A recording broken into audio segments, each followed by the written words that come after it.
All right, all you boss people out there, let's talk about how to be a better boss. All right, so whether you're an entrepreneur or you're a boss in the workplace, knowing how to lead people is so important. When I started out on my entrepreneur journey, I started out by myself, so the only person I had to boss was me. But then as my business grew and things began to expand and my business exploded, I had to hire tons of people. So now I'm not just leading me, I had to lead teams, I had to become a boss. And there's some things I learned that caused my business to keep growing, to keep prospering and keep expanding. A lot of times I see people that are stuck in their business and they're like, why am I stuck? And it's only because you're not scaling. You're not scaling your business, you're not scaling your goals, you're not scaling your people. Your people have got to scale along with your goals. You can't just have these goals to scale, like we're going from 1 million to 5 million, and then your people still have a $1 million mentality and leadership way that they're operating. So you have to scale them along with your business. So one of the first things to do is inspire confidence. No matter how small or large your team is, they need to be a confident team. A confident team is a winning team. So inspire confidence in your team. So some of the things I do to inspire confidence is I'll set goals. When they meet them, we cheer them on. Everybody loves to be cheered on. Also, to inspire confidence, I have them to read certain books. We read things together. So it builds our confidence in an area, an arena together. Also, I inspire their confidence by instituting certain dress codes and way they have to look when they come to work. And so I tell them to make sure that you look good, that you smell good, that you're, ladies have on some lipstick, and this might not work for your workplace, but I'm telling you, and for me, people who look better and feel better work better. All right. So even if they're working from home, and some of your teams work from home, I'll do spontaneous, meetups, and I'm like, turning those cameras on. I want to see you because I want to see my team feeling confident. I want to see them looking good and looking like they're working, not looking like they're sleeping. All right. So confidence is real important to build in your team. It can come through the knowledge they have more about your company. That gives them confidence. Knowledge about your goals gives them confidence. So meeting and telling them, hey, this is what I'm planning. This is where I'm going. This is what we're doing.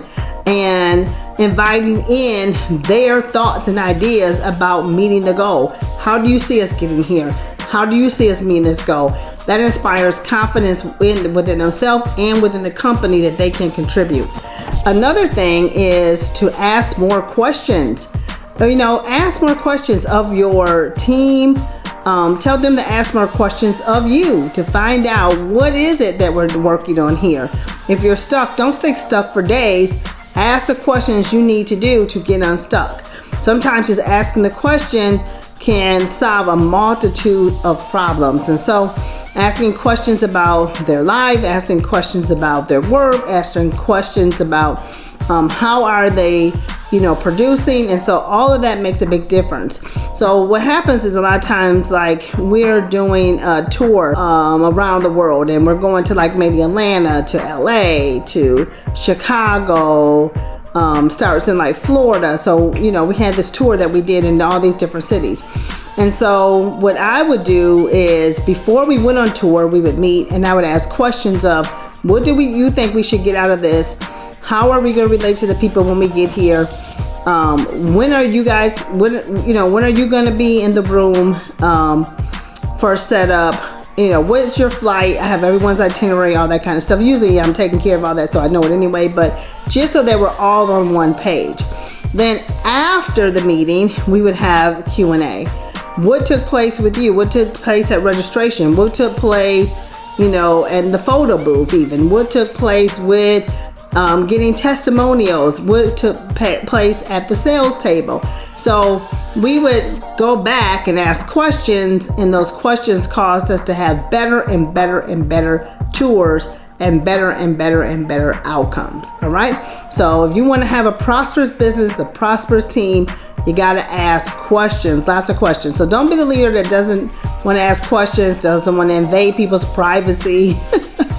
Don't want to ask too much, don't want to inquire too much. No, you got to make sure that your team is close-knit, that you ask questions and find the answers. And sometimes you find some amazing things in asking questions that can really set and turn your business practice around. Hey, this is a perfect place to stop and tell you about my exciting Women in Wealth Club. This is the ultimate online community where you get personalized consulting, accountability, systems, and virtual assistants to keep you focused. We're probably more extreme about your goals than you're used to, but if you really want to get serious about your goals and achieve them in record-breaking time, then extreme is exactly what you need. So click the link below to reserve a spot. All right, back to the video.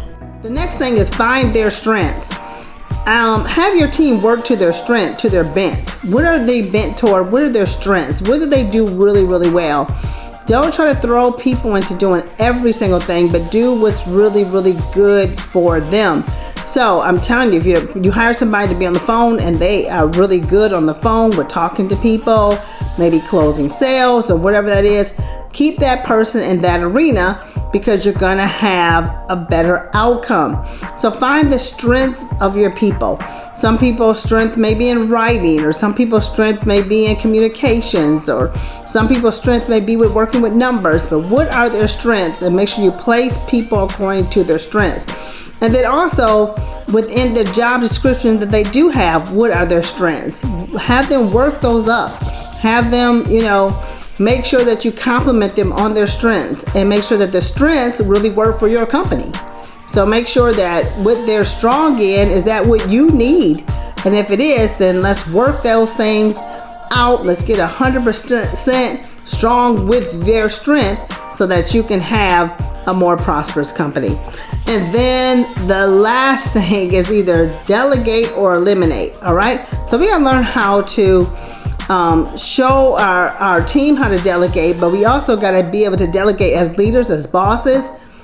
You have got to be able to delegate things to your team to remain the boss. You can't stay the boss and do every single person's job. You have got to learn how to delegate assignments to people according to their strengths so that you can be the seer, the visionary, the person who keeps this thing all together, the person that keeps giving people momentum to ride the wave of this company. All right. So you want to make sure that you are delegating. And if the person can't take the delegation, then they need to be on the elimination list. All right. So if you cannot take things off of your shoulders and put them on somebody else's shoulders, if you can't delegate to those people that you have hired to be a part of your team, then you need a new team. Or you need to let go of some people on your team that cannot take the delegation, because the delegation is so that you don't have to do that kind of work, so that you can be the visionary. All right. So delegation or elimination, as simple as that. All right. So those are some things that are really important to being a successful entrepreneur. And I'm telling you that you might be right there right now at the crust in your business where you're trying to scale. You're trying to scale your team, you're trying to scale your company, you're trying to go to new levels, and you keep hitting a wall. And you're trying to figure out, why am I hitting this wall? Why can't I go to the next level? Why can't we have that next money goal we're trying to see? We can't exceed this certain amount of money that we keep bringing in. And that's only because we have to strengthen our teams. If we can be a better boss and strengthen our teams better, then I promise you, you can go to that next level and meet your next money goals. All right. So evaluate your boss leadership, your boss acts, and see, are you acting like a boss for real? Are you really doing what you need to do on your part so that you can boss up your business and take it to a new level? All right. So tell me your boss skills if you have some. Tell me what you do in your business, or ask me more questions and I'll answer them for you, of how you can be a better boss so that you can have better business outcome and goals. Thank you so much for watching this video. If you like this one, you're going to love the other ones. I'm telling you, they're exciting. Also, click the link below and check out my free offer. I have something really exciting I want to get to you.